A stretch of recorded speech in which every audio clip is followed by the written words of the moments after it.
What's up guys, Abe here. What do you guys think when you hear the word aggro deck?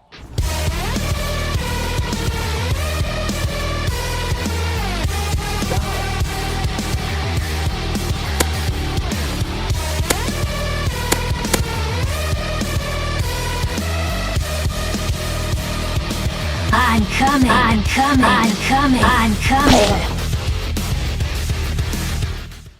There's a lot of things you can think of. Aggressive, fast, ooga booga, smork, brain dead, and many else. Aggro decks are brutal in how they win games, turns after turns of just pure aggression. That's why it's called an aggro deck. Massive early board buff, effective burns, storms into storms, all of the aggressive tools that are available are used in an aggro deck. As strong as they are, they still have weaknesses. Removals, heals, wards, a more threatening board, anything that stops their plan. And add to that, they use a lot of cards early game, so hand size and resources is something that aggro deck needs to think about when doing their play. But what if?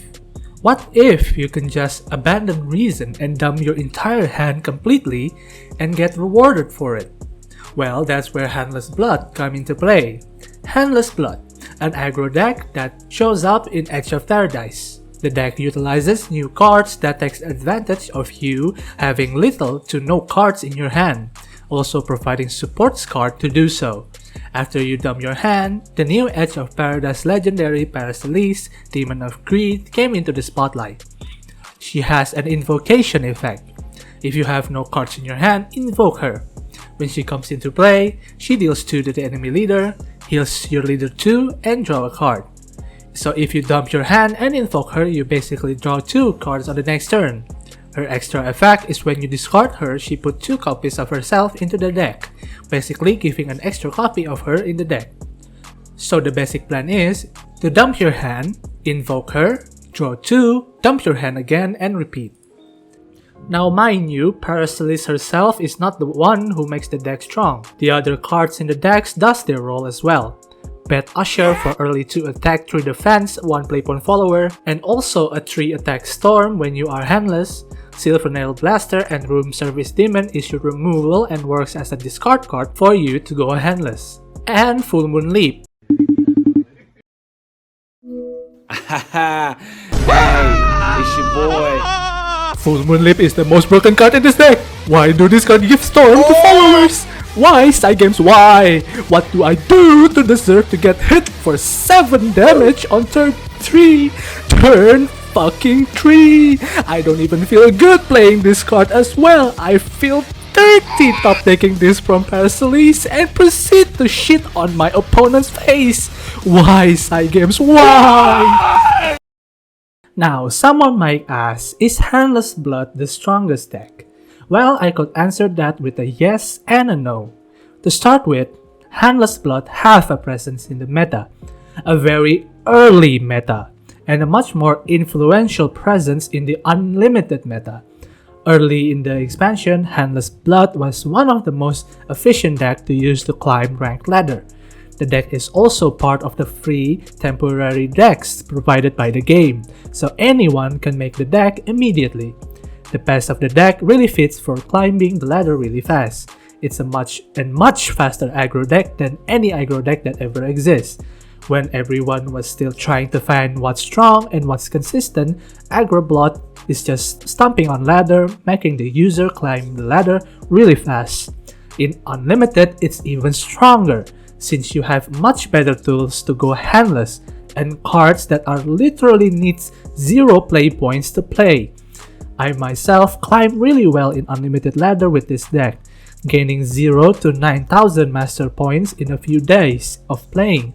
But that last 1,000 points, well, let me tell you, as the expansion days goes on, people start stabilizing their decks, and immediately, Handless Blood seems so mediocre.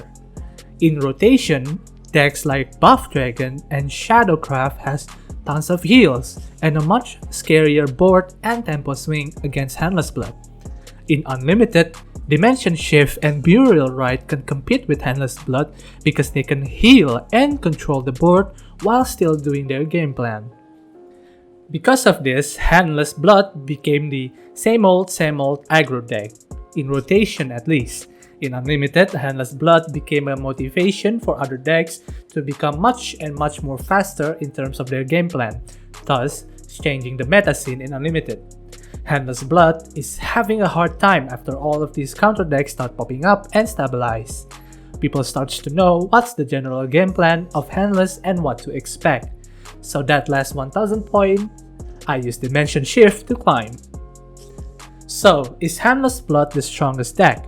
Yes, in comparison to other aggro decks that ever exist in Shadowverse, Handless Blood seems to be much more faster and stronger than them, in my opinion.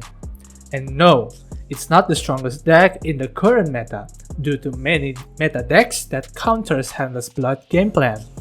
It's still strong as a whole, very much used in Unlimited till this day, and some still rely on this deck to climb in rotation. Even though after mini expansion there are new tech cards to deal with Invocation, but this is not threatening to Handless Blood. In conclusion, Handless Blood is a seemingly very strong, very fast, and consistent deck coming from Edge of Paradise, only to realize that the deck is super mediocre, same old aggro deck. It's still reliable and faster than any other decks. You and I can use it to win games, and it's still very good to use in Unlimited, but not so much rotation. But they are really cheap to craft, as they are available as a free temporary deck in this expansion. So if you guys just want to go ooga booga aggro on ladder, or just do fast daily missions, you can rely on Handless Blood. And that's it for this video. Leave a like if you enjoy, subscribe if you haven't already, more content coming soon, so stay tuned. And I'll see you guys next time.